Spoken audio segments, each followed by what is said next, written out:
lihat, dia ketahui, dia dengar sendiri, yang bernama Bambang Prasetyo tiba-tiba pada sidang sebelumnya kena serangan jantung. Tapi pada kesempatan kali ini kami mendapatkan kabar dari saudara jaksa penuntut umum bahwa saksi Bambang Prasetyo meninggal dunia. Kita sebenarnya sangat berharap, tapi ini kehendak Allah, karena saksi ternyata meninggal dunia. Tapi kami berpikiran jangan-jangan ini adalah efek mubahalah.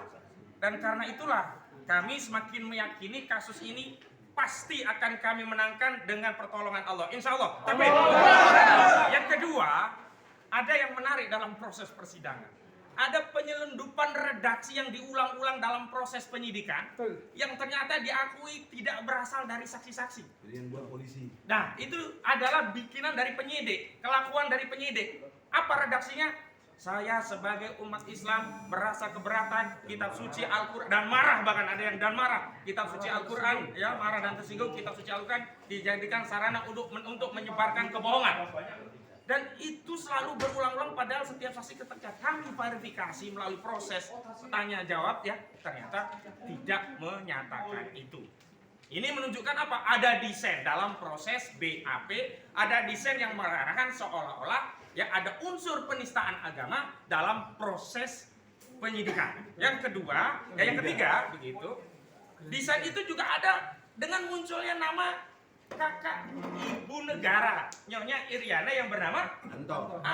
Ternyata Anto itu kakak kandung dari Nyonya Iriana yang mengajak kepala sekolah dan beberapa teman-temannya tadi ya untuk datang lapor ke Kapolres, kepolisian untuk diambil keterangannya dalam rangka untuk melengkapi berkas. Dan lucunya, jangan lucu ya ini.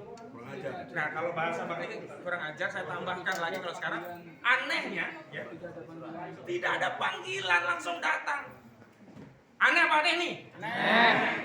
Kita saja ya punya berkas kalau lapor polisi selalu ada surat panggilan, misalkan dipanggil dalam rangka untuk dijadikan saksi atau setidaknya undangan klarifikasi.